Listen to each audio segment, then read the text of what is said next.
Hello, good morning, welcome back to my channel. তোমরা সবাই কেমন আছো? আশা করি তোমরা সবাই অনেক ভালো আছো, আর আমিও ভালো আছি। দেখো, সকালবেলা ঘুম থেকে উঠে পড়েছি, ফ্রেশ ট্রেশ সবই হয়ে গেছি, সে ভিডিও আর করা হয়নি। আর এখন চলে এসেছি মুড়ি খাওয়ার জন্য বাদাম ভাজবো। মানে দিদা বাদাম পাঠিয়ে দিয়েছে, দাদু চাষ করে রেখে গিয়েছিল আগের বছর। আর জানো তো, দাদান প্রত্যেক বছর বাদাম শুধু আমাদের জন্যই চাষ করতো, মানে আমরা খেতে ভালোবাসি সেই জন্য। কিন্তু দুর্ভাগ্যের কথা, এইবারই লাস্ট। এরপর থেকে আর বাদাম চাষও হবে না, আর খাওয়াও হবে না। হ্যাঁ, খাওয়া হবে না কেন, হয়তো কিনে খাবো, কিন্তু দাদানের চাষ করা বাদাম আর খাওয়া হবে না। তো চলো চটপট বাদামগুলো ভেজে নিই, তারপরে আবার ভাইদের দিকে মুড়িও দিতে হবে।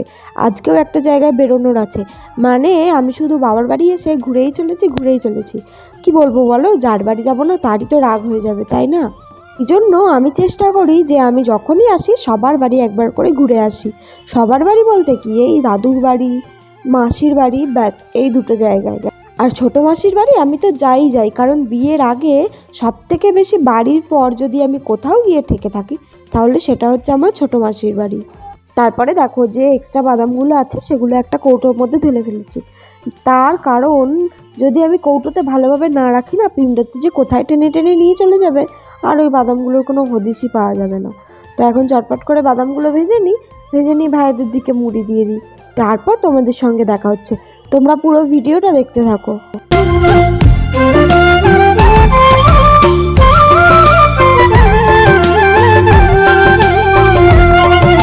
তারপর তো মা দোকান থেকে বাড়ি চলে এসেছিলো, আর আমি বসে গেছিলাম সবজি ছাড়াতে। মানে মা বললো একটু রান্না করবো, তুই তাড়াতাড়ি করে সবজিটা ছাড়িয়ে দে।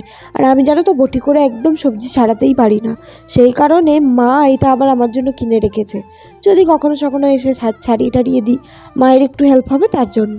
আর এইখানে দেখবে একটা দুঃখী কীরকমভাবে বসে বসে নিজের মাথা চাপড়াচ্ছে। ওগুলো প্রথমে বুঝতেই পারেনি যে এখানে আমি ওর ভিডিও করছি, জানো তো। তারপর যখন বুঝতে পারলো লাস্ট টাইম, তখন দেখবে কি করলো। তো আমার এত হাসি লেগেছে না, কীভাবে বসে আছে দেখো, যেন মনে হচ্ছে ওকে কেউ খেতে দেয়নি অনেক দিন ধরে। আমার তো ভীষণ হাসি পাচ্ছিল। তারপরে আমার হাসি দেখেই না ও বুঝতে পেরে গিয়েছিলো যে ও ভিডিও বানাচ্ছি। এ দেখো, যখন বুঝতে পারলো তখন একটু হাই করে দিল। তারপরে আমি স্নান টান করে নিয়েছি। স্নান করার পর শ্যাম্পু করেছি আজকে, একটুখানি রোদে আসলাম চুলটা শোকানোর জন্য। তারপরে মা এদিকে দুপুরবেলার খাবার নিয়ে চলে এসেছিলো। আর আমার না এই খিচুড়ি খেতে খুব ভালো লাগে, আর বিশেষ করে মায়ের হাতে। তো এবার খাওয়া দাওয়া করে একদম রেডি হয়ে বেরিয়ে পড়েছি, আর সঙ্গে মাও যাচ্ছে। না, মা ওখানে যাবে না মাসির বাড়ি, মা যাচ্ছে দোকান পর্যন্ত। আর আমাদের দোকানের সামনে থেকে টোটো ধরে আমরা চলে এসেছি এখন সিঙ্গুর স্টেশন, কারণ আমার মাসির বাড়ি গেলে সিঙ্গুর স্টেশন থেকেই ট্রেন ধরতে হয়। মানে আমাদের এখানে দুটো স্টেশন আছে, একটা হচ্ছে হাওড়া বর্ধমান কর্ড লাইনে, আর একটা হচ্ছে হাওড়া তারকেশ্বর লাইন। তারপরে দেখো মাসির বাড়ি চলেও এসেছি। আর এই যে ও তো মাংস হয়েছে শুনে মুড়ি খেতে বসে পড়েছে, মানে মাংস খেতে প্রচণ্ড পরিমাণে ভালোবাসে। তারপরে একটুখানি আমরা দুজনে মিলে কী করছিলাম, নিজেদেরই ভিডিও দেখছিলাম। আর তো নিজের ভিডিও নিজে টিভিতে দেখে খুব আনন্দ পাচ্ছিল। আর এখানে মাসিমণি এসেছিলো একটুখানি দোকান থেকে ব্রেক নিতে, মানে মেসোমশাই নেই, সেই জন্য মাসিমণি সারাদিন দোকানে বসে থাকে। আর একটু আমি কেকও নিয়ে এসেছিলাম, সেটাও কাটিং হয়ে গেল। মাসিমণির 1 ফেব্রুয়ারি জন্মদিন, তার জন্য ভাগেই সেলিব্রেটটা করে নিলাম। আর 1 ফেব্রুয়ারি তো আমি থাকবো না, তাই 1 জানুয়ারিতে কেক কাটিং হয়ে গেল। আরে না, এমনি ইয়ার্কি মারছি।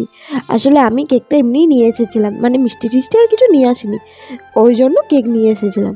মশাই ভালো মিষ্টিও খেতে চায় না, তাই ভাবলাম যদি কেকটা নিয়ে যাই তো মশাই খাবেও। তারপরে ডিনার নিয়ে বসে পড়েছি। আর আজকে ডিনারে ছিল বিরিয়ানি আর মাংস, মানে বিরিয়ানিটা কিনে নিয়ে আসা হয়েছে, আর মাংসটা মাসিমণি বাড়িতেই বানিয়েছি। আর আমরা সবাই জানো তো খুব বিরিয়ানি খেতে ভালোবাসি, মানে আমিও ভালোবাসি, আমার ভাইও ভালোবাসে, মাসিমণিও ভালোবাসে।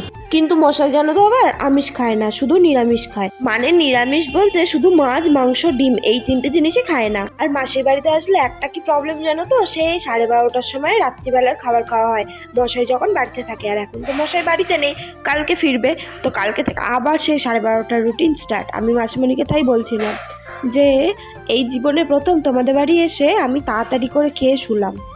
চলো খাওয়া দাওয়া করে নিই। দেখো, খাওয়া দাওয়া করার পরে আবার চলে এসেছি বিছানায়, মানে শোয়ার জন্য। তো আজকের ভিডিওটা এই অবধি রইলো। ভিডিওটা ভালো লাগলে অনেক লাইক করবে, আর সকলের সাথে শেয়ার করে দেবে, আর কমেন্ট করে জানাবে ভিডিওটা কেমন লাগলো।